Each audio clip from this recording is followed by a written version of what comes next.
chicos, bueno, vamos a continuar con lo que es las exposiciones que se han estado dando. En este momento lo que a mí me va a corresponder es hablar un poco sobre la vacunación en los niños, pero que tengan una condición especial. Como sabemos, no todos los niños van a recibir en el momento oportuno, o sea, no todos los niños son iguales. Acá les dejo el calendario de vacunas, la que hemos estado viendo, mis colegas lo han expuesto bien. Este es el esquema normal, el esquema estandarizado, por así decirlo, que todos los niños menores de 5 años deben de recibir. Según este esquema, hay edades en las que deberíamos nosotros lograr que ellos se puedan vacunar, ¿verdad? Pero esto es dado para los niños que aparentemente están normal, los que están aparentemente sanos, como se les dice, ¿no? Pero no debemos de olvidarnos que no toda la población de niños está en estas condiciones. Hay algunos niños que van a tener unas condiciones que van a impedir que en el momento o la edad en la que en este calendario nos manifiestan, vayamos a poder brindarles las vacunas. ¿Por qué? Porque precisamente se les dice condiciones especiales. Entonces, ¿a qué nos referimos cuando le decimos condición especial o vacunación en niños que tengan esta condición especial? Es la inmunización o la vacunación en situaciones en que no darle la vacunación en la edad o el tiempo que nos indica nuestra norma técnica. Y esto va a variar por distintos motivos. No pueden aplicarse este esquema porque su sistema inmunológico o su condición actual me lo va a limitar. Para ello se debe aplicar un calendario más individualizado. ¿Que van a recibir las vacunas? Sí, el objetivo es ese, que tengan la vacunación adecuada y completa, pero por su condición tenemos que ser un poco más minuciosos y va a haber un calendario individualizado para tales niños. ¿De qué estamos refiriendo? Por ejemplo, en estas condiciones estamos lo que vemos generalmente en los hospitales, el esquema de vacunación especial para los niños que nacen prematuros. ¿De acuerdo? Cuando hablamos de prematuros, estamos considerando a un recién nacido que tiene menor de 37 semanas de edad gestacional.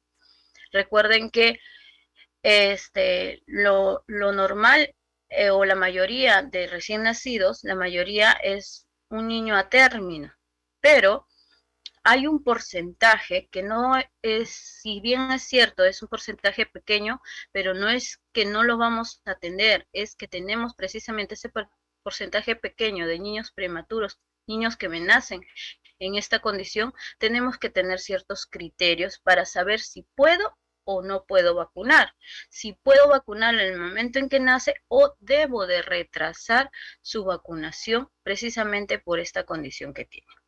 Para eso, como repito, tenemos que tener en cuenta que habla de un recién prematuro, es hablar de un recién nacido que me nace antes de las 37 semanas de edad gestacional.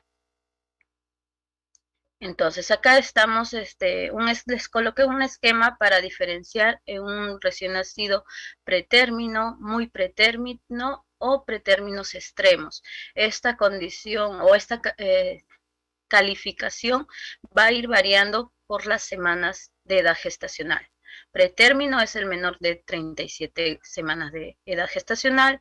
Muy pretérmino, estamos hablando cuando nacen antes de las 32 semanas. Y pretérminos extremos es cuando nacen antes de las 28 semanas. ¿Y por qué tenemos que tener o saber este criterio en los bebés? Porque sabemos que la mayoría de los recién nacidos prematuros, me va a nacer también con una condición que va a enlazar, que puede ser de por sí una adaptación, una enfermedad o una condición delicado por su prematurez, pero también lo vamos a observar en el peso, ¿de acuerdo? Nosotros más lo vamos a manejar en su condición de el peso con que nace el bebé. y el bajo peso del nacer, muy bajo de peso de nacer y extremado bajo peso del nacer, es una condición para que nosotros no podamos vacunar. Quiere decir, por ejemplo, estamos hablando de bajo peso al nacer en un diagnóstico normal a un niño que tenga menos de 2,5 kilos, pero vamos a ver más adelante que eso lo manejábamos antes. Actualmente nuestra normativa nos indica que podemos vacunar a estos niños y la condición de no vacunar es cuando el niño tenga menor de 2 kilos, ¿verdad? Esa es la nueva modificación que se hizo. Entonces, pero sabemos que un niño que yo, si bien es cierto, puedo vacunar cuando tenga 2 kilos de peso, hasta 2 kilos de peso, este niño sigue siendo bajo peso al nacer, ¿no? Entonces le dejé acá el cuadrito para más o menos saber a qué estamos, cómo le estamos calificando a este prematuro peso, ¿de acuerdo? Ahora, son esas condiciones: prematurez menor de 37 semanas, pero el peso, recuerden que también puedo tener un peso de un recién nacido normal, pero que me nazca con bajo peso. Entonces hay que tener en cuenta que para la vacunación tenemos que tener esos dos criterios. Edad gestacional lo relaciono a verificar o estar atenta con qué peso me nació este prematuro. ¿Por qué tengo que ver eso? Porque el prematuro de por sí tiene una alta vulnerabilidad a que me va a producir infecciones, por lo mismo que no ha tenido el tiempo suficiente para que madure sus organismos dentro del cuerpo o dentro de la barriga de la mamá. Entonces tiene esa predisposición a que tenga mayor riesgo de una infección. Entonces, si bien es cierto, esa alta vulnerabilidad me hace tener la de proteger, o sea, tiene mayor riesgo a infección, por lo tanto yo tengo que tener atenta a ese bebé para que cuando tenga la condición adecuada la puedo vacunar. ¿Por qué? Porque es un niño que está en riesgo de otras infecciones prevenibles. Entonces, también debo de tener en cuenta que este prematuro me va a tener si bien sí una respuesta inmunológica menor, pero según estudios es lo más suficiente para poder prevenir la enfermedad inmunoprevenible. Es por eso que a ellos no es que se le niegue la vacunación, solamente se tiene que evaluar si está estable, la estabilidad suficiente para recibir o no la vacuna. Entonces, tenemos que tener este criterio. Los recién nacidos prematuros deben ser vacunados a la misma edad cronológica que un recién nacido a término. Solamente se debe de considerar en algunas excepciones la vacunación de la BCG y hepatitis B, que es las condiciones cuando nacen, pero a partir de los 2 meses ellos deberían de recibir la misma vacuna con que vacuno en edad cronológica según la vacunación de un niño normal. Entonces, para lo que son los efectos o las reacciones adversas de las vacunas, se dice que la incidencia o la tasa de porcentaje de las reacciones locales y sistémicas van a ser similares a un recién nacido a término. Quiere decir que no por ser prematuro, su reacción va a ser fuerte, la reacción postvacunal va a ser mayor o va a ser diferente a que si yo vacune a un recién nacido a término. Entonces, según la normativa, vamos a ver este cuadro, es la que nosotros observamos en la norma técnica. La consideración para un recién nacido prematuro o de bajo peso al nacer va a ser la misma, solamente efectuando el peso. En BCG yo voy a colocarle siempre y cuando tenga un peso igual o mayor a 2 kilos. Después mi prioridad va a ser colocarlo dentro de las 12 horas de nacido, y sabemos que si es de un bajo peso extremo o un prematuro muy extremo, no le voy a poder vacunar dentro de las 12 horas de vida, pero tengo un lapso de tiempo que en la normativa nos indica que puedo hacerlo durante el primer año de vida si es que no recibió la vacuna. considerando que la prioridad es colocarle lo más pronto, ¿no? Apenas pueda tener los 2 kilos mínimos que me dice la normativa, yo puedo vacunar a este recién nacido. En lo que es la consideración de hepatitis B, es que a este bebé lo voy a poder vacunar si es que tiene 2 kilos, mínimo 2 kilos de peso. De 2 kilos para arriba, yo lo puedo vacunar sin ningún problema. Y vamos a ver otra consideración de la hepatitis pediátrica para una condición especial que sabemos que es de madre de hepatitis B positiva. Pero en prematuros netamente nos tenemos que centrar eso.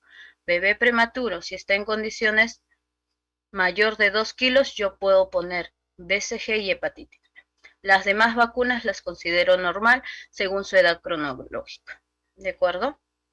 Ahora, otro tipo de condición especial que podríamos decir es en un recién nacido que nace de una mamá que tenga ya un diagnóstico de VIH positivo. Entonces, para este tipo de consideraciones sabemos que la transmisión materno-infantil es muy alta para ellos, considerando que pueden ser contagiados intrauterino, estamos hablando de un 20 a 40%, en el mismo momento del parto, que aumenta si es porcentaje de contagio, por eso la elección es la cesárea en estas condiciones, y también el postnatal, si es que les brinda o no la leche materna. Sabemos que la transmisión es casi del 29%, por eso es que en estos niños acá en el Perú se produce o se indica la no lactancia, ¿verdad?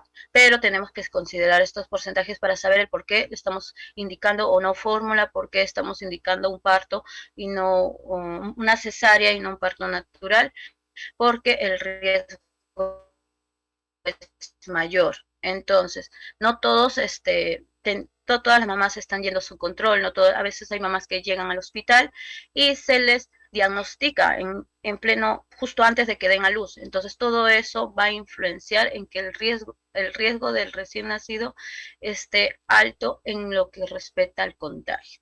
Entonces, en ellos tenemos que considerar que una vez que el bebé nace y sabemos que la mamá tiene este diagnóstico, vamos a hacer un seguimiento al recién nacido. Estas pruebas lo realizan, se supone en algunos hospitales, bueno, en consideración al resultado, si es que el establecimiento que no cuenta con estos reactivos lo tienen que pedir, es que al recién nacido, cuando nace, se le tiene que hacer una prueba, la prueba de PCR. Y vamos a ver acá si nacido expuesto. No es que solamente le hago una prueba y si sale negativo, sale positivo, ya lo diagnostico que también el bebé tiene VIH. No. Vemos según este esquema que van a ser entre 2 a 3 pruebas dependiendo de lo que sale. Si el recién nacido se le hace la prueba y sale positivo, no lo diagnostico inmediatamente con que tenga el VIH, sino que se va a esperar 3 meses para volver a repetir la prueba. Si esta prueba sale negativo, se le va en sospecha y se espera el 4.º mes para otra prueba. Pero si sale positivo, ya se le diagnostica como un niño con VIH positivo. Si en la segunda prueba sale negativo, repito, se espera 1 mes más para ver si sale la prueba. Si la prueba sale positivo, recién ahí se le diagnostica como VIH positivo. Ahora, si sale nuevamente negativo, quiere decir que es un niño con VIH negativo, prácticamente se les descarta, no está contagiado. Quiere decir que por más que en la primera vez salió positivo, luego tiene 2 negativos, este bebé prácticamente estamos diciendo que felizmente no se contagió, por más que apenas nazca salga positivo. ¿Esto por qué? Porque puede ser un falso positivo por la sangre de la mamá que estaba en circulación de su cuerpo, ¿no? Y lo ha expulsado. Entonces es por eso que también debemos de tener un poco de conocimiento de cómo diagnostican al bebé en caso de que la madre sea positivo. No necesariamente mamá positivo, bebé positivo. Si no se hace o se implementa un seguimiento. Lo mismo ocurre si en la primera prueba que le hacen al bebé sale negativo, eso no lo diagnostica o no determina el diagnóstico definitivo. Si no le hacen el seguimiento de la segunda prueba, si sale positivo, empieza a hacer un seguimiento para la tercera prueba. Igual, positivo, con 2 positivos ya estamos confirmando el diagnóstico, con un negativo, positivo y de nuevo otro negativo estamos descartando, ya, porque puede ser un falso positivo que hubo por ahí, y si sale 2 negativos, es un bebé negativo. Más o menos, este es como que un rompecabezas que se tiene que armar, pero se tiene que hacer el seguimiento para así poder definir si es o no un bebé con diagnóstico. ¿Y por qué eso es importante también para nosotros? Porque ya vamos a ver que según este diagnóstico que le determinan al bebé, nosotros también tenemos que tener en cuenta para su posterior vacunación. Entonces, si nosotros este seguimiento a este bebé, tenemos que tener conocimiento que las personas que son portadoras a una infección de VIH en general tienen un mayor riesgo a que en el futuro presenten enfermedades prevenibles por vacunas. O sea, están mayor, su sistema inmunológico es tan sensible que ellos tienen mayor riesgo a exposición a estas enfermedades que una persona normal o que un recién nacido en condiciones normales, ¿no? ¿Como cuáles enfermedades? La Streptococcus pneumoniae, hepatitis B, tiene mayor riesgo de presentar o contagiarse de hepatitis B, la influenza, difteria y tétano. Es por eso que también tenemos que ver esta secuencia y hacer su seguimiento adecuado para determinar y darle su vacuna de momento oportuno. ¿De acuerdo?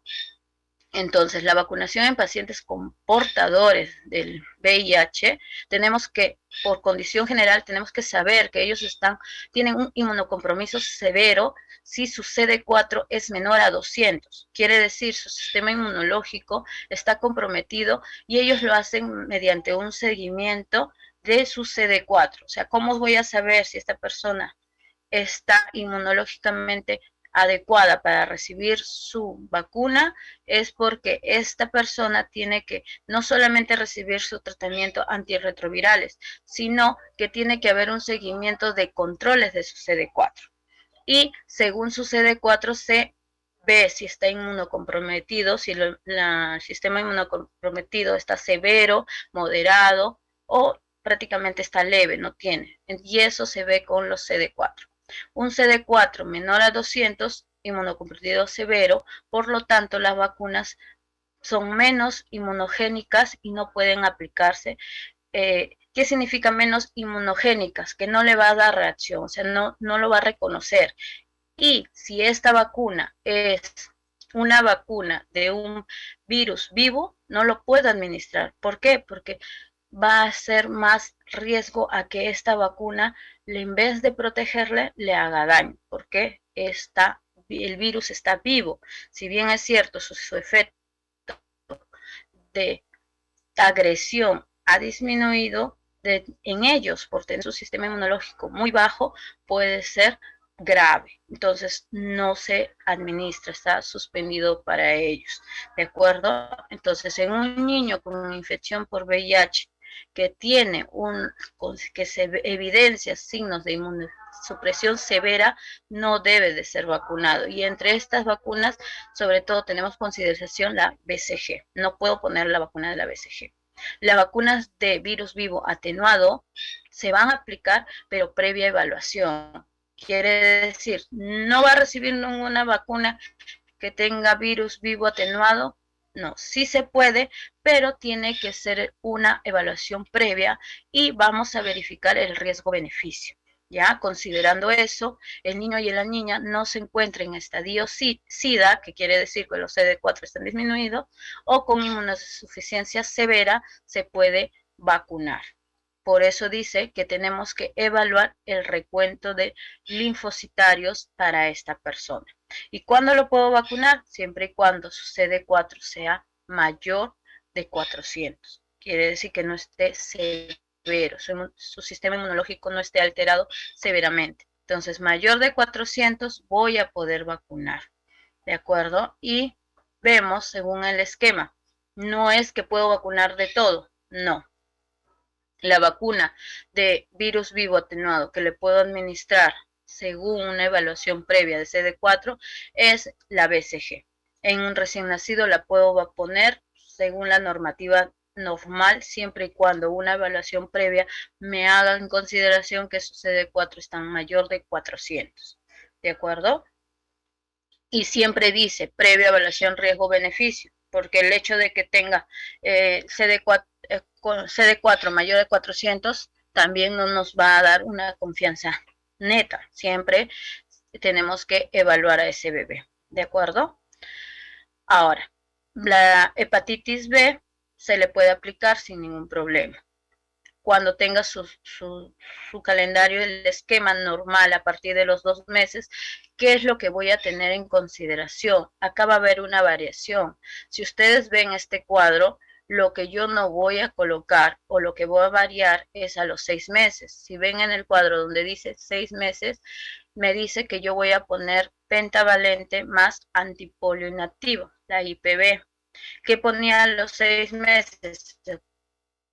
Se recordarán, para ellos ponía venta, esquema, para ellos tengo que yo colocar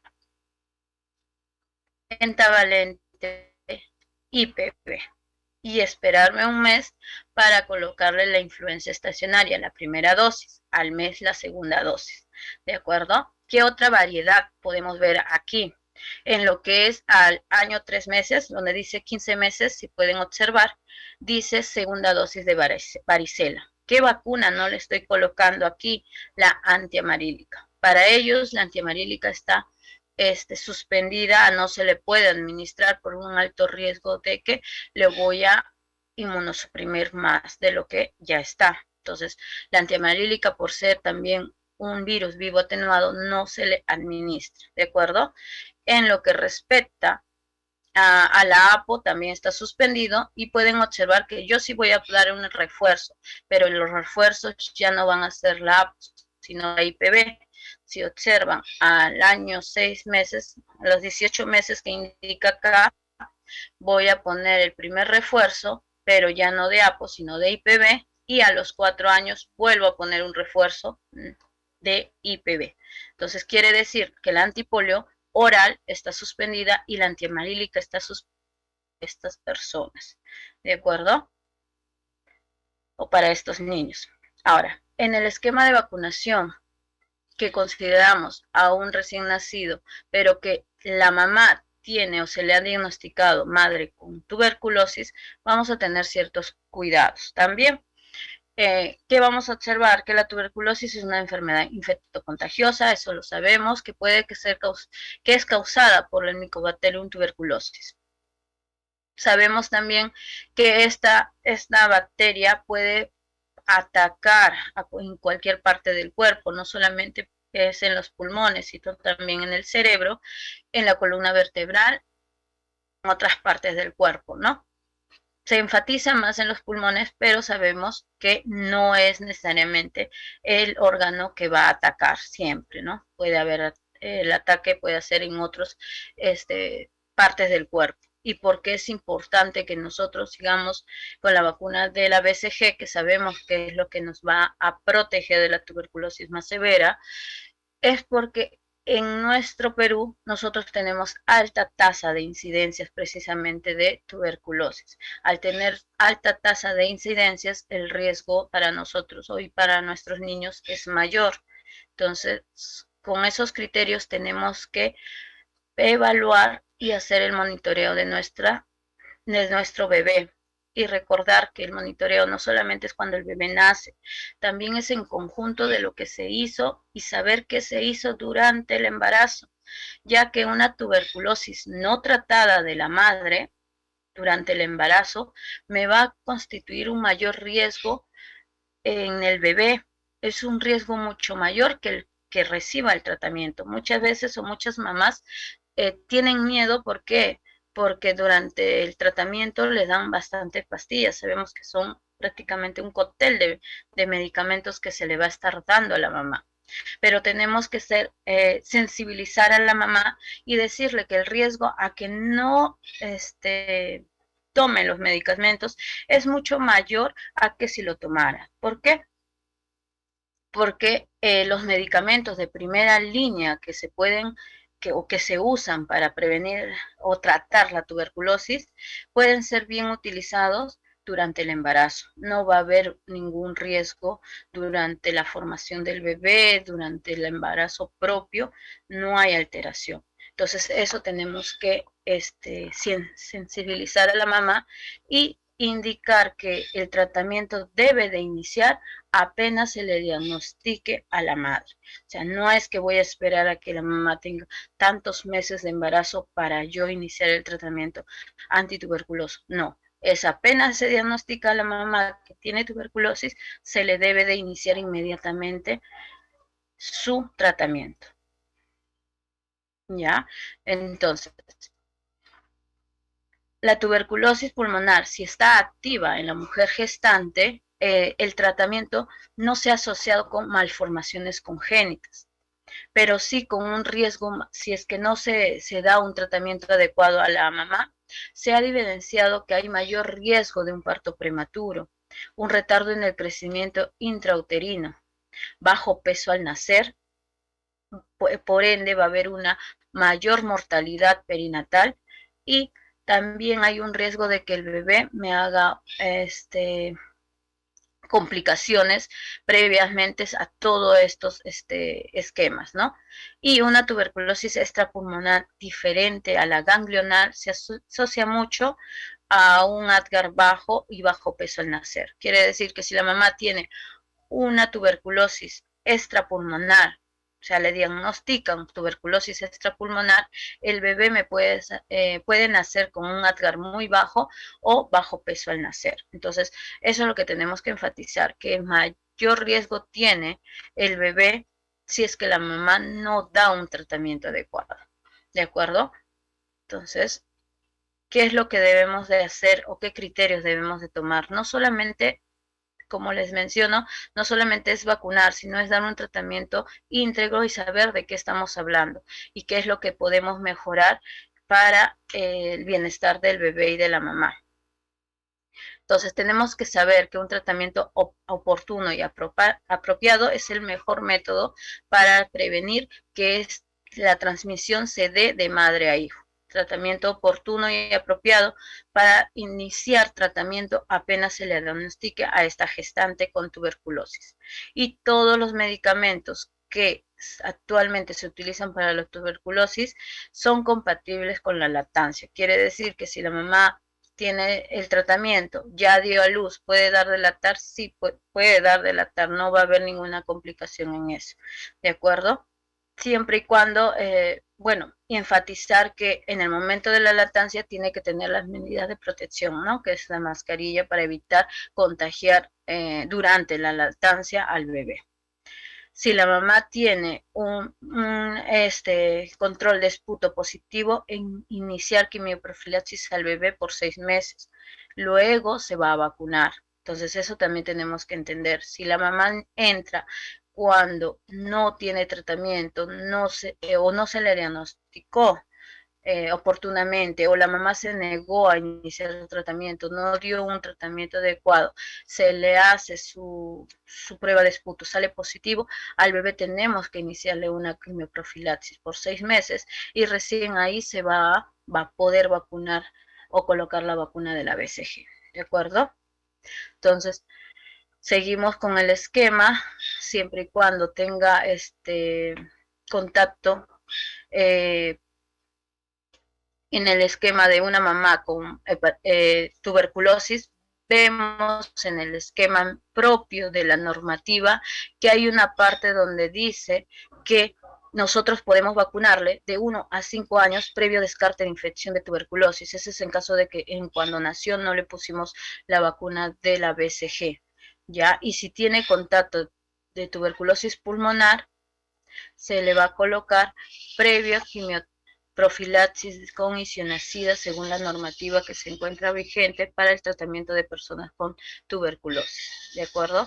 Entonces tenemos que tener estos criterios, pero siempre van a observar la normativa que la idea es vacunar dentro de las 12 horas, pero siempre hay unas pautas en las cuales nos dice que tenemos que evaluar si se puede dar ese caso, que es lo ideal, sí, pero en casos especiales como estos tenemos que esperar a ver los resultados de los laboratorios, en este caso de la mamá, para poder yo realmente vacunar o no vacunar sin ningún riesgo para el bebé, ¿de acuerdo? Ahora, el esquema de vacunación en caso de que la madre tiene hepatitis B positivo, tenemos que ver también qué, qué, qué implicancias lleva esto. La vacunación de hijos de madre con hepatitis B positivo es importante y fundamental en estos casos. ¿Por qué? Porque el 90% de las embarazadas que se les ha diagnosticado hepatitis B aguda lo van a transmitir a sus hijos. Y estos niños tienen el 10 a 20% de que me haga hepatitis B crónica en el trabajo de parto y para lo que es el trabajo de parto, se dice que estas mamás pueden hacer parto prematuro, o sea, no van a llegar a culminar su embarazo por el mismo diagnóstico que tiene. Entonces, y el recién nacido, tal como el momento de nacer, ya, el recién nacido puede ser portador y el 90% de estos recién nacidos portadores va a tener un alto riesgo de que en la edad adulta el 25% de ellos me va a hacer cirrosis hepática e incluso va a llegar a cáncer de hígado, ¿no? Este es un esquema en donde vamos a ver o se puede evidenciar el riesgo de una infección crónica según la edad en la que se infecte. Quiere decir, como vemos, hay una línea roja donde dice que el 90% del riesgo de que me haga una infección crónica es si se contagia cuando nace. El 90% lo lleva al momento del nacimiento, o sea, de mamás con hepatitis B positivo.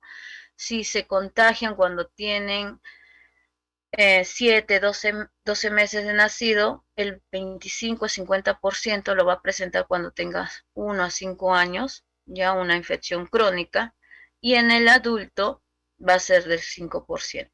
¿De acuerdo? Entonces, ¿qué quiere decir? Que el riesgo, mientras más cerca o a menor edad se contagien, mayor riesgo es de que en la etapa de adulto o de joven va a ser una complicación de cirrosis hepática, ¿no? Por eso es que siempre hay una prevención en la transmisión materno-infantil de la hepatitis B. ¿Cuál es la prevención para que este bebé no tenga o se reduzca el riesgo de que este bebé me produzca en el futuro cirrosis hepática? Hablamos de, o bueno, se dice lo que se llama la piedra triangular, que quiere decir vacunar a este bebé con la inmunoglobulina B y la vacuna de hepatitis B, ¿ya? Si esto se da durante o antes de dentro de las 12 horas, el riesgo va a ir disminuyendo. ¿Ya? La inmunoglobulina de hepatitis B es es este, un agregado que se le da a estos bebés. ¿Por qué? Porque la inmunoglobulina son las defensas para la hepatitis B y aparte se le vacuna. Los dos a la par es lo ideal, colocarlo lo más pronto. Incluso se dice, apenas nace el bebé, debo de ponerle la vacuna hepatitis B y la inmunoglobulina. ¿Por qué los dos? Porque, repito, la inmunoglobulina son las defensas para que este bebé, si es que se llegó a contagiar, si es que en su organismo está el virus, la inmunoglobulina lo va a atacar, lo va a ayudar a defender. Y la vacuna de hepatitis B es importante también. ¿Por qué? Porque si bien le estoy poniendo la inmunoglobulina, la vacuna, cuando lo administre, va a hacer que el bebé cree sus propios anticuerpos. Entonces vamos a atacar al virus de una manera mucho más efectiva. Entonces, por eso es que se considera como que un equipo estas dos funciones, y es mucho más efectiva mientras más pronto se dé. Por eso se habla que lo ideal es colocarle las dos dentro de las 12 horas de vida. ¿De acuerdo? Si hay una administración de la primera, bueno, hablan en otros países primera dosis de vacuna de hepatitis B, nosotros no consideramos primera dosis, sino dentro de la vacunación de recién nacido está la hepatitis B, y es por eso que la vacuna en la normativa dice dentro de las 12 horas. Es mucho más efectiva administrarle lo más pronto. Si recuerdan, en la normativa anterior hablábamos que tenemos 24 horas. En esta normativa nos dice prioritariamente dentro de las 12 horas. Nos reducen el tiempo. ¿Para qué? Para que la eficacia sea mucho mejor. ¿De acuerdo? Entonces, mientras más pronto le dé, si tiene el virus, mucho más efectivo es para el bebé. ¿De acuerdo? La eficacia nos habla, si le coloco a este bebé que ya la mamá tiene hepatitis B positivo, nos habla de una eficacia del 95% para que este bebé en el futuro no me haga cirrosis hepática. Razones por qué falla este tratamiento, entre comillas, es que demora en la administración de la inmunoglobulina o de la vacuna de la hepatitis B, no completa el esquema de vacunación de hepatitis B. Recuerden que con ellos tenemos que enfatizar mayor hepatitis B, no solamente la dosis de recién nacido, sino las demás dosis según el esquema, donde está la pentavalente, ¿de acuerdo? Entonces, para ellos tenemos que enfatizar mucho más, ¿ya? Entonces, en este caso, en el esquema, nos indica que si este bebé, aparte de que tenemos que ponerle la inmunoglobulina, si este bebé nace con un peso menor de o igual a 2 kilos, recuerden que en el esquema normal yo lo puedo vacunar si tiene mayor de 2 kilos, pero en el esquema especial me indica que sí lo puedo vacunar si tiene menos de 2 kilos. Si la mamá tiene un anticuerpo, un antígeno de superficie positivo, yo puedo vacunarle menor. Esto va a ser previa y seguimiento de evaluación del pediatra, ¿de acuerdo? No es que no lo voy a vacunar, lo voy a vacunar, y tiene que haber un seguimiento de cómo se va dando la evolución del bebé. Incluso nos indica que podemos hacerlo inmediatamente en donde está atención inmediata, ¿no? Es lo más pronto para así ayudar a que en el futuro no tengamos más incidencias de niños o adultos con cirrosis hepática por estos casos, ¿no? Entonces, ¿en qué pasa con los recién nacidos? No hay un esquema o no está en la normativa, pero lo he incluido para hablar un poco de qué pasa con los recién nacidos que de madre con COVID positivo, que es lo que estamos actualmente viviendo, ¿no?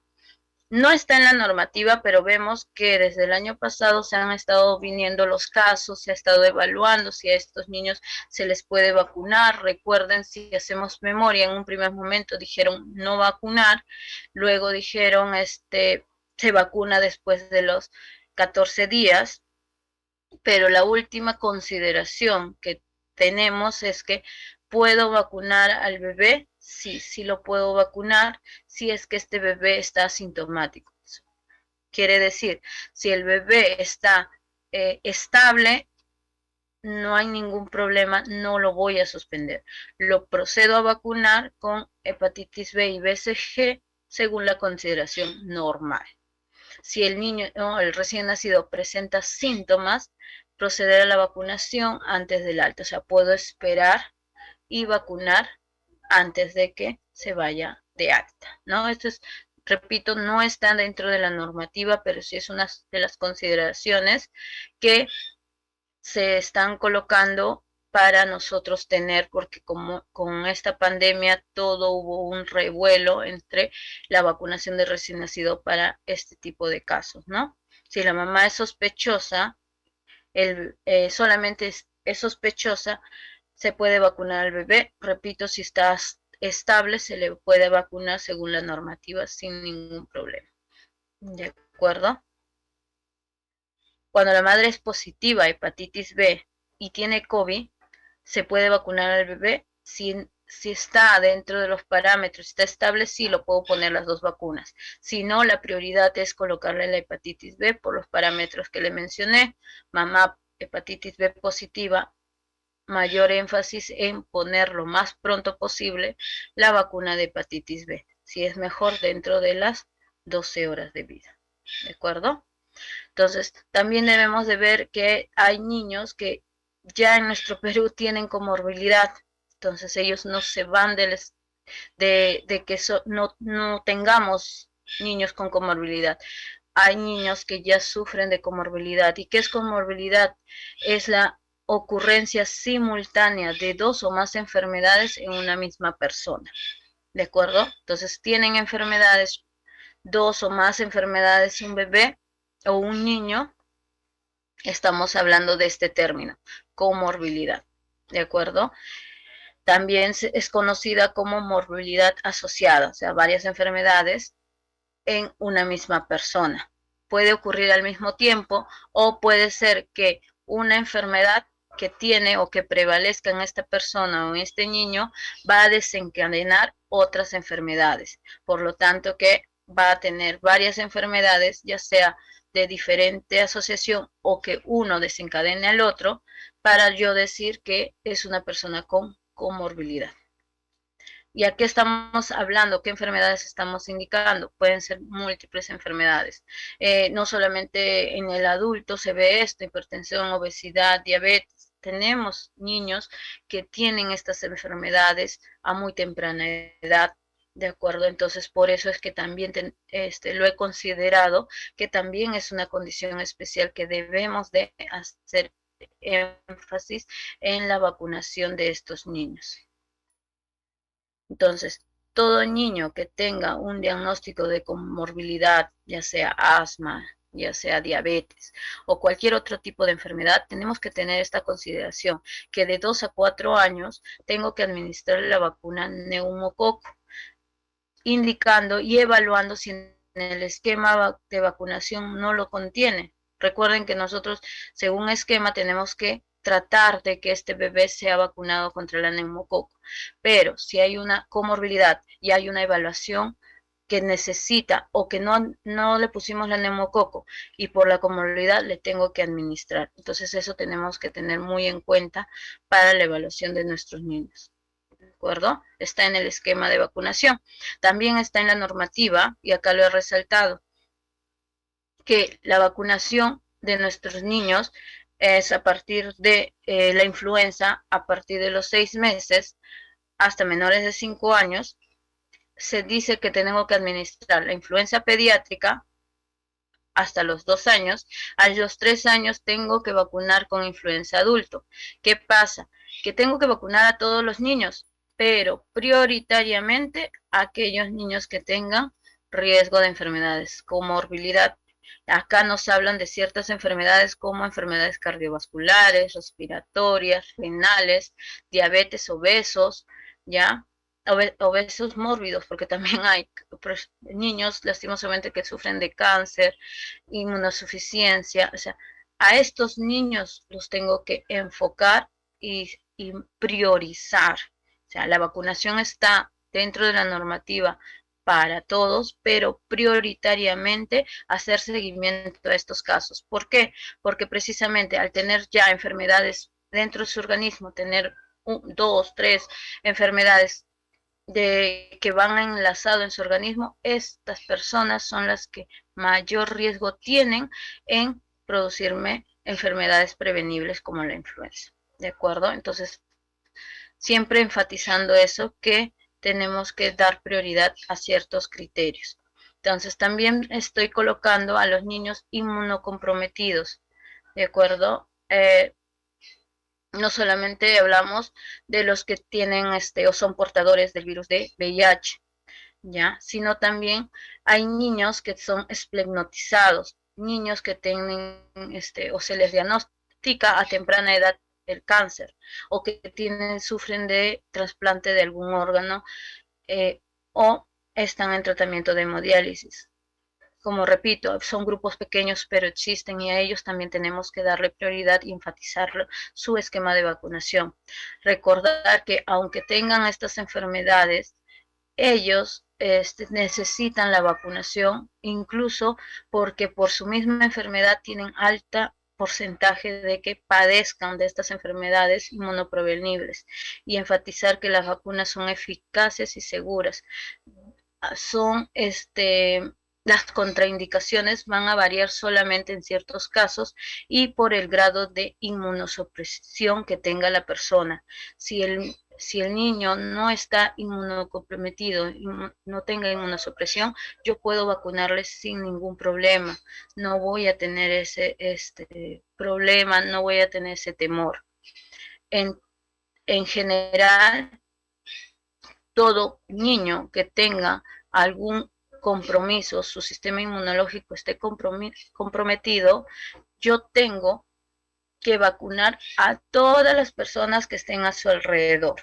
Ya, por eso es que esto está en la normativa, lo he sacado, porque eso tenemos que tener enfatizarlo sobre todo. No solamente voy a enfocarme al niño que la enfermedad, al niño que tenga el sistema inmunocomprometido o esté delicado, no, sino a todo su alrededor. Tenemos que ser de manera holística, de manera general. ¿Por qué? Porque por más que vacuna a esta persona o este niño en ese momento no pueda recibir la vacuna, con mayor énfasis tengo que vacunar alrededor porque son las personas de su ambiente que lo pueden contagiar. En este caso la mamá, el papá, si vive con la abuelita, el tío, el primo, si ese niño no recibe la vacuna, porque podría ser que no tenga las condiciones adecuadas para yo administrarle la vacuna, yo tengo que hacer énfasis en eso. ¿Por qué? Porque indirectamente estoy protegiendo si hago un cerco alrededor de él, de su ambiente, ¿no? Repito, estamos hablando de las personas que viven con él. Entonces, hay un esquema particular de ellos, sí, personas que conviven tienen que tener el esquema de vacunación completo. Si hablamos de un hermanito, de un primito que es menor de 5 años, el esquema de vacunación completo. Si hablamos de un adulto, el esquema de vacunación de adulto completo. La única consideración que sí debo de tener acá es que va a estar contraindicado yo vacunar a una persona que es cercana a este niño con la antipolio oral, si es que este niño, estamos hablando de un niño con un CD4 que tenga el diagnóstico de SIDA o VIH y tenga su CD4 menor de 200, yo no le puedo vacunar alrededor de él. No puede haber personas que hayan tenido la vacuna de antipolio oral por lo mismo. Sabemos que una parte o una esencia de la vacuna se va a excretar a ese niño vacunado mediante las heces. Entonces hay un riesgo de contagio indirecto. Entonces tengo que priorizar eso o tener en consideración que esta persona que está en contacto tampoco debería de recibir la antipolio oral. ¿De acuerdo? En el resto de las vacunas sí no habría ningún problema para este caso, ¿de acuerdo? Entonces, en niños que van a recibir o están recibiendo diálisis, también hay un esquema. Sabemos que para lo que es en consideración la enfermedad crónica renal, sabemos que es la pérdida progresiva de la función de los riñones. Esto se va a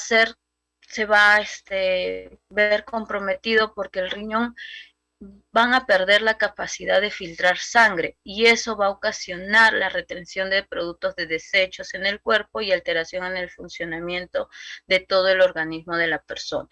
Acá va a depender del esquema o de la etapa de enfermedad o el grado de enfermedad para ver si esta persona llega a condición de recibir diálisis o hemodiálisis, ¿no?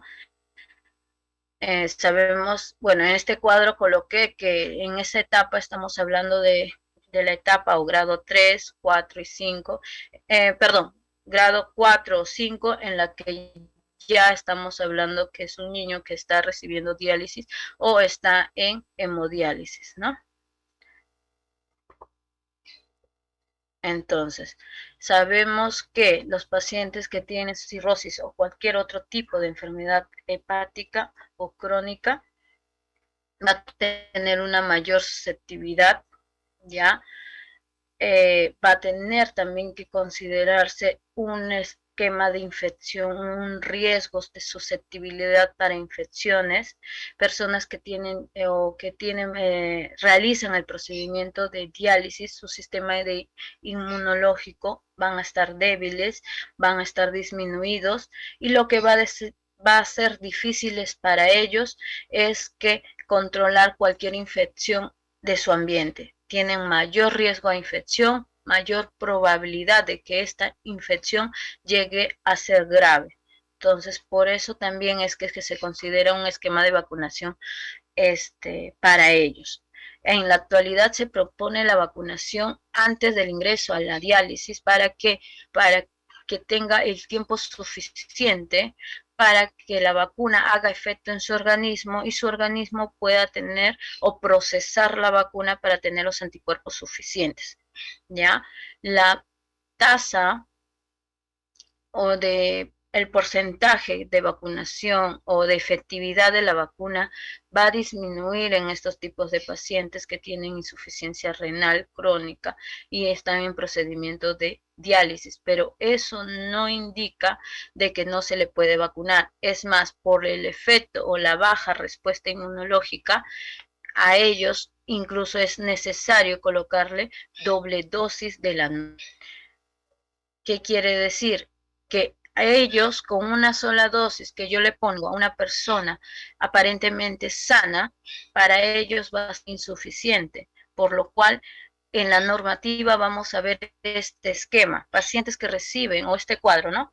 En donde nos indican que pacientes que reciben diálisis o que se encuentran en enfermedad crónica renal van a recibir la vacuna de hepatitis B de acuerdo a la edad, ¿ya? Pero también van a recibir doble dosis según un esquema establecido para ellos. ¿Qué quiere decir? Que si dependiendo del parámetro o dependiendo del estadio en que se encuentra esta persona que tiene una enfermedad crónica renal, que está probablemente entrando para lo que son los grados de 4 o 5 para diálisis, hemodiálisis, vamos a colocarle sus vacunas. Repito, va a depender del estadio y de la estabilidad de esta persona. Puede recibir su esquema normal, ya como cualquier, si estamos hablando del niño, su esquema, su calendario normal de vacunación. Pero ¿qué pasa? Que cuando ya empezamos a decir que está en tratamiento o el médico indica que la respuesta inmunológica no es suficiente, ellos nos pueden indicar que tal persona va a recibir doble dosis. Y acá tenemos que tener en consideración, ¿por qué? Porque esta doble dosis no es al azar, es según un esquema. El menor de un año estamos hablando de 10 UG, de 1 a 20 años 20 UG y a partir de 20 años 40 UG. Sabemos que lo que es la vacuna de hepatitis B pediátrica nos viene de 10, el de adulto es de 20. Ahora, estamos hablando de partir de 20 años que va a recibir 40, o sea, el doble, ¿de acuerdo? Pero esto va a variar, repito, según el esquema y la estabilidad de la persona y del tratamiento que está llevando. ¿Por qué? Acá he colocado los esquemas acelerados. O sea, si una persona en consideración va a entrar por cierto tiempo, empieza a hacer sus diálisis y los diálisis son muy seguidos, el médico tratante nos va a dar ciertos esquemas que a veces muchos no los conocemos, pero que están establecidos en las normas lo indica. En algunos casos el esquema es 0, 7, 21, quiere decir 0, el primera dosis, a los 7 días la segunda dosis y a los 21 días la tercera dosis. Hay otros que consideran 0, 10 y 21. 0 la primera dosis, a los 10 días la segunda y 21 días la tercera. Y hay otros que ponen 0, 1, 2 meses, ¿de acuerdo? 0, 1, 2, que es el esquema que estamos llevando, y refuerzos al año prácticamente.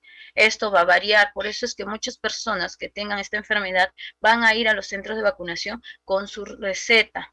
Y en la receta vamos a ver estos esquemas que incluso indica el médico doble dosis. Se tiene que administrar si no es que no debo de administrarle, que se equivocaron, que es no, está establecido que deben de recibir por la baja respuesta inmunológica que ocasiona estas vacunas en ellos por la condición de el tratamiento que están llevando, ¿de acuerdo? Entonces, pero también tenemos que ver que el título de anticuerpos o el control de los anticuerpos que debe de llevar para yo saber que esta persona me está respondiendo bien, tiene que ser mayor a 10 cuando yo completo el esquema. Siempre se hace la evaluación luego de terminar. Luego de completar el primer esquema de vacunación que se me ha designado, recuerden que pueden ser varias, ya, después de la serie que yo le he aplicado de 3 dosis, de doble dosis, se le hace el recuento. Se le hace recuento, puedo yo volver a vacunar una nueva serie esquema. No me llegó a completar o no llegó a dar una respuesta, puedo dar otro esquema de 3 dosis. Si después o sea, le estoy colocando 2 esquemas de 3 dosis, luego se hace un nuevo recuento. Si después de este segundo esquema no se obtiene la respuesta adecuada, no aumenta estos anticuerpos, yo le voy a considerar a esta persona como no respondedor. ¿Por qué? Porque por más que le esté administrando la vacuna, no lo está reconociendo, no está respondiendo adecuadamente. Entonces ahí ya no podría yo administrarle más vacunas porque va a ser lo mismo, no me va a responder y se le cataloga como, en ese sentido, ¿no? No respondedor. Cuando ya un paciente está estable, está en diálisis o han sido trasplantados, van a medir sus anticuerpos cuando ya tienen su esquema completo anualmente y van a darse dosis de refuerzos si es que los niveles caen de acuerdo a la protección, pero ya es anual, ¿de acuerdo? Entonces, repito, se hace un esquema de 3 dosis, dependiendo de las dosis que me indican, dosis simple o doble dosis, y luego se hace un recuento. Si este recuento es bajo, se puede volver a dar nuevamente un segundo esquema de 3 dosis, ya que generalmente es con las doble dosis, y vuelvo a hacer su control. Si este nuevo control sale que sí tiene los anticuerpos adecuados, su control va a ser anualmente. Si dice que no resultó, no tuvo el anticuerpo adecuado, yo ya no le voy a administrar porque ya se considera como no respondedor. Por más que le siga administrando la vacuna, no me va a responder, no va a haber el resultado esperado. Y el esquema de vacunación en niños esplenotizados, ¿no? Considerar que estoy hablando de un niño que ha sido esplenotizado cuando estoy hablando de la extirpación del vaso. Y esta extirpación del vaso va a ser solamente o se realiza solamente si el órgano está muy afectado. No sé si en sus centros de salud o donde ustedes trabajan vean esta condición, pero sucede sobre todo, lo vemos más en los que son en los hospitales, que sí hay personas que necesitan ser esplenotizados porque el vaso tiene mucha afectación, está muy afectado. Entonces, las indicaciones para una esplenotomía varían, puede ser por un trastorno hematológico benigno, ya que ya está haciendo una trombocitopenia, por anemias hemofílicas, hemoglobinopatías neuropatías, o puede ser por neoplasias malignas, ya estamos hablando de un linfoma, leucemia o tumores no hematológicos, trastornos benignos no hematológicos, que puede ser un quiste, abscesos en que se encuentra el vaso, está impidiendo su función, incluso puede ser traumatismos esplénicos. En lo que respecta a los traumatismos son los golpes, y eso generalmente se observa también en niños, que por los mismos juegos, a veces niños juegan bruscamente, se pueden golpear, y esto puede ser tan severo que necesita la extirpación del vaso, ¿no? Entonces, ¿por qué es importante tener en consideración a ellos? Ya que se considera importante porque el vaso va a desempeñar un papel de filtro frente a las bacterias, parásitos, y es el órgano que nos va a ayudar para prevenir infecciones. Entonces, un paciente, una persona que se hace una extirpación del vaso, esta persona tiene mayor susceptibilidad a bacterias, sobre todo las bacterias capsuladas como el Streptococcus pneumoniae, la Haemophilus influenzae y la Gisela meningitis, con complicaciones de mortalidad por su grado de severidad. El riesgo es especialmente elevado en los 2 primeros años que se hayan operado. Quiere decir que una persona que se ha esplenotizado, ¿va a estar su sistema inmunológico alterado siempre? No, se considera que son los primeros 2 años de posoperación en la que tiene que cuidarse más porque su sistema inmunológico va a estar bajo.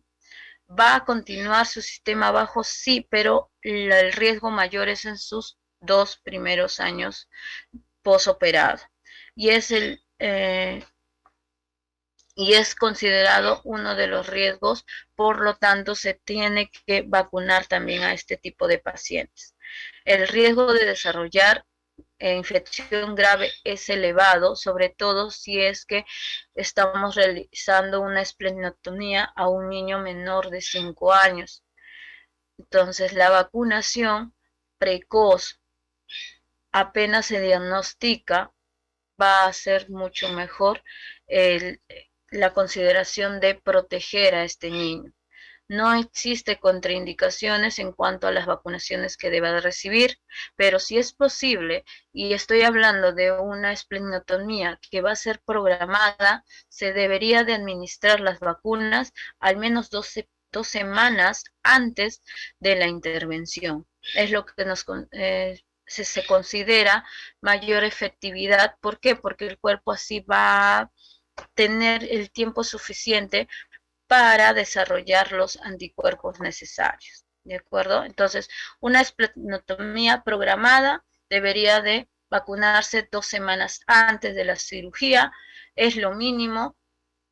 Otros consideran de 3 a 4 semanas antes, de acuerdo, eso va a ir variando, pero lo mínimo son 2 semanas. Si le hacen una esplenotomía de urgencia por una emergencia, un golpe, un traumatismo, algo urgente, se debería de administrar las vacunas 2 semanas después de la cirugía, ya, para evitar que así haya una complicación y sobre todo se pueda tener una mejor respuesta inmunológica. Ahora, en algunos países incluso se considera que si hay un riesgo de que esta persona no acuda a su cita, si hay un riesgo de no poder hacer la visita domiciliaria, debería de vacunarse antes incluso del alta, ¿de acuerdo? Es preferible que salga vacunado a que no lo podamos vacunar. Recuerden que son 2 años que esta persona está en el mayor riesgo de cualquier infección.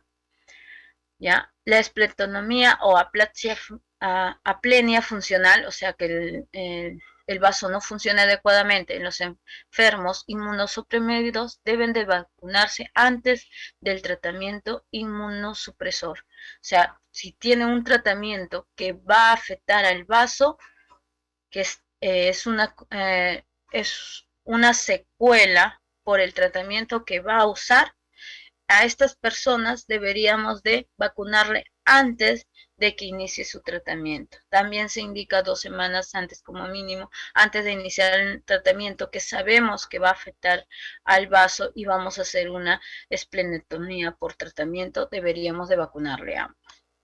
¿De acuerdo?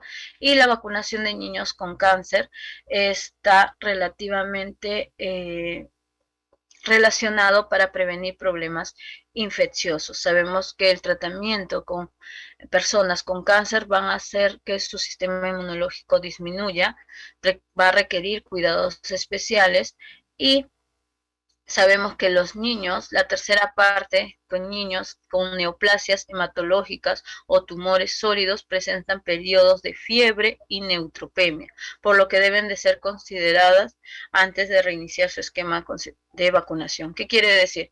Que de por sí los niños con estos diagnósticos, por su misma enfermedad de cáncer, van a presentar periodos en los que van a ser afectados su sistema inmunológico y van a presentar fiebres o alteración en su organismo. Entonces, para ellos tenemos que tener consideración de tratar en qué momento yo voy a vacunar. Preferiblemente es antes de los tratamientos o antes que su sistema inmunológico baje. Cuando esté relativamente estable es donde deberíamos de aprovechar para vacunar y tratar de completar su esquema de vacunación, para que cuando ya tenga los periodos en los que está en su sistema inmunológico bajo o están en periodos de fiebre, yo no vacune y no se crea una falsa sensación de que la vacuna le está haciendo daño, ¿no?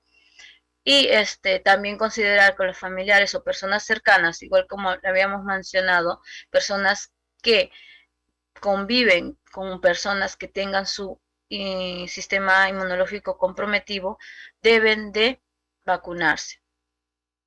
Tienen que tener la vacunación completa para evitar que ellos sean los que contagien al paciente que se encuentre inmunocomprometido, ¿no? Si un niño no ha completado el esquema de vacunación, lo deben de completar, lo deberían con mayor énfasis en completar, pero sí considerando la evolución tal de su enfermedad y siempre con la evaluación del médico tratante, ¿no? Entonces, en el esquema o en la normativa estamos viviendo esto, los pacientes esplénicos, oncohematológicos o con trasplantes de algún órgano sólido y precursores hematopoyéticos, todos ellos deben de ser vacunados con neumococo, hemófilis influenzae, influenza y hepatitis B. Son las vacunas que están consideradas, ¿por qué? Porque son las bacterias encapsuladas que les mencioné que tienen mayor riesgo de provocar infecciones a este tipo de pacientes. Como son los que mayor riesgo tienen, se deben de vacunar o colocar esta vacuna en ellos, considerando la posibilidad de vacunarle antes de cada procedimiento, antes de la operación, antes de que tengan su sistema disminuido, para así garantizar de que las vacunas tengan la efectividad adecuada.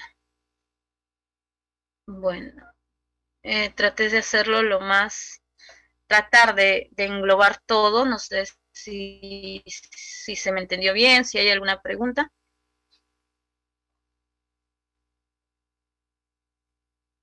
Muchísimas gracias, licenciada Cristina, por la exposición del día de hoy. Participantes, a ver si tuvieran algunas preguntas, algunas dudas para que puedan ser resueltas por la licenciada.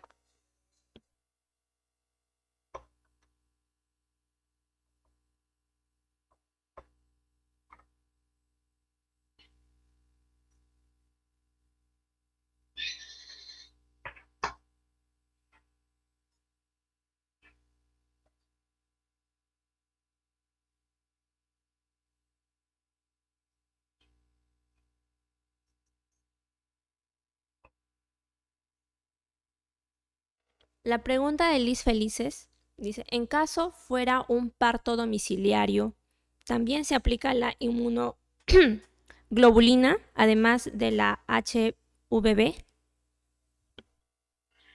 En el caso de lo que es parto domiciliario, si la mamá tiene hepatitis B positiva, debería de aplicarse en la normativa y en el tratamiento con lo que es, estos casos, se indica lo más pronto. Ellos hablan dentro de las 12 horas. ¿Por qué? Porque pasado las 12 horas, si bien es cierto, yo ya le podría colocar la inmunoglobulina, no va a ser efectiva. Entonces, ahí tengo entendido que ya no le aplican si es pasado a las 12 horas por eso, porque no va a ser efectiva, pero va mucho a la par lo que es el médico, el pediatra, su evaluación y sobre todo si sabemos en qué momento nació, porque hay mamás que, o ni siquiera la mamá, sino el familiar, que muchas veces no está atenta a la hora en que nació el bebé. Hay partos domiciliarios que llegan inmediatamente al hospital. Ahí no habría problema, le tendrías que colocar porque está dentro de las 12 horas, ¿no? Pero hay partos que las mamás se quedan en casa y llegan mucho después. Ahí se tiene que haber una evaluación.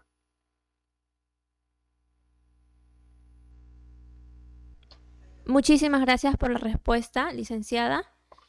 La siguiente pregunta. Ok. Según la Sociedad de Pediatría Española, considera categorías inmunológicas basadas en el recuento de linfocitos TCD4. Inmunosupresión severa, menos de 750 en niños menores de 12 meses y menor de 500 en niños de 1 a 5 años, porque consideramos menores el recuento. ¿Por qué consideramos los valores menor de 200 en la vacunación? En lo que respecta a la vacunación, recuerden que estamos hablando que las vacunas no afectarían tanto si es una persona que está poco inmunocomprometidos. Entonces, se dice fase CD4 severo menor incluso de 200, pero yo puedo vacunar hasta 400. ¿Por qué? Porque menos de 200 ya le estoy produciendo, en vez de un bien, le estoy haciendo un daño al bebé. Es por eso que uno es el diagnóstico o la categoría de diagnósticos que se le dan por escala y otro es lo que nosotros manejamos en vacunas, es hasta qué límite yo puedo vacunar. Entonces, en consideración a eso, nuestra norma nos indica que yo puedo vacunar hasta CD4-400. Mayor de CD4-400 lo puedo yo vacunar. No indica que no está no tiene o tiene inmunocomprometido severo. Eso tenemos que diferenciarlo. Ya es la categoría de hasta dónde yo puedo vacunar o mínimamente qué es lo que debe de tener para yo vacunar y no comprometer más al niño o a la persona que se le está vacunando, ¿no? Perfecto, muchas gracias. Siguiente pregunta. Buenas tardes. Si tenemos un niño de 6 meses, pero a los 5 meses convulsiones por la fibra, ¿se podrá vacunar con la pentavalente? Creo que convulsionó por la fiebre. Me imagino que debe de decir que convulsionó por fiebre. Entonces, si es una persona, es un niño que convulsiona por fiebre, tenemos que evaluar precisamente en eso, qué fiebre o cuánto de fiebre tuvo para una convulsión. Recuerden que para la atención de los niños, un niño puede convulsionar con 38 grados, otro niño me puede empezar a una convulsión por fiebre, estamos hablando de una convulsión por fiebre, cuando tenga fiebre de 39, otros niños hasta 40 y empiezan recién a convulsionar. Entonces, ahí no estamos diciendo que no lo puedo vacunar. Lo que tenemos que tener en cuenta que si es un niño que me va a convulsionar sí o sí por fiebre, independientemente de qué es lo que produce la fiebre, tenemos que enfatizar en eso, en controlar la fiebre. Si yo sé que la pentavalente me va a hacer fiebre, indicarle a la mamá que me esté controlando la temperatura.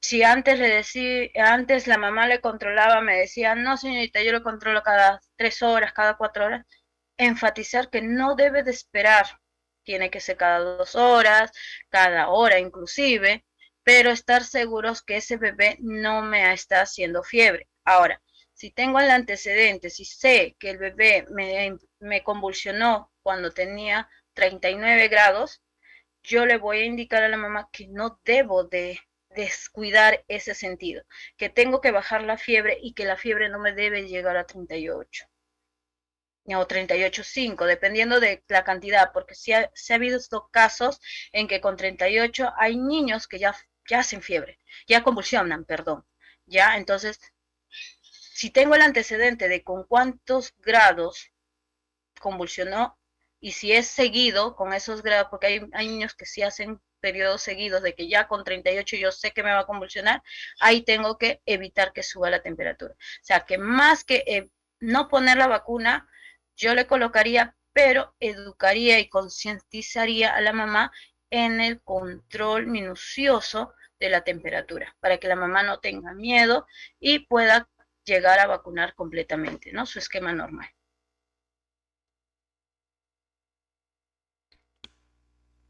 Como siguiente pregunta tenemos, buenos días, ¿por qué el APO está contraindicado en estos pacientes? Como les mencioné, la APO es una vacuna de virus vivos atenuados y toda vacuna de virus atenuados puede ser agresivo en un paciente inmunosuprimido. Entonces, la APO es vía oral y una parte, como le mencioné, una parte de la vacuna lo va a excretar el niño mediante las heces. Entonces, ahí enfatizar que hay un riesgo si es que la mamá no tiene los cuidados higiénicos, si es que no se descarta bien el pañal, si no se lava la mano adecuadamente, puede contagiar a la persona que esté inmunocomprometida. Si le coloco yo a la persona inmunocomprometida, también lo voy a afectar. Entonces, la idea no es esa. Si ya estudios por estudios me indican que la APO no debo de administrarlo porque es muy agresiva para esas personas, no los administro ni a ellos ni a las personas que estén alrededor. No deberían de administrarse. Muchas gracias, licenciada. Siguiente pregunta, ¿hasta qué edad se puede vacunar el BCG y el HVV en caso de niños especiales? Ya. Considerar que la vacuna de hepatitis B de recién nacido y la BCG la debo de aplicar lo más pronto posible. Eso es norma general, eso es lo que nos indica, pero va a depender de qué niños especiales estoy hablando. Por ejemplo, si es niños, como le mencioné, niños con madre de VIH positivo, tengo que esperar a su recuento de CD4 para yo administrarle. En norma general, supongamos, o un niño con prematuro extremo, con bajo peso extremo, menor de 2 kilos, no lo voy a poder vacunar lo más pronto, hasta que la mamá en sus controles, su seguimiento que se le haga, cumple los 2 kilos mínimo, yo le administro. En el caso del bebé con madre VIH, apenas tengo el CD4, lo puedo vacunar. En lo que es hepatitis B, sabemos que es hasta las 24 horas de recién nacido, 24 horas de vida, y lo que es, si es de madre de parto domiciliario, tengo hasta los 7 días. Si es de madre con hepatitis B positivo, lo más pronto posible, ¿no? Esos son los criterios. Muchísimas gracias, licenciada Cristina.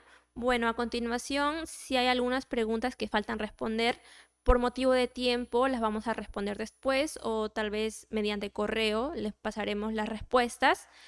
A continuación se realizará la continuación, bueno, del curso para que prosiga la licenciada Cristina con el siguiente tema.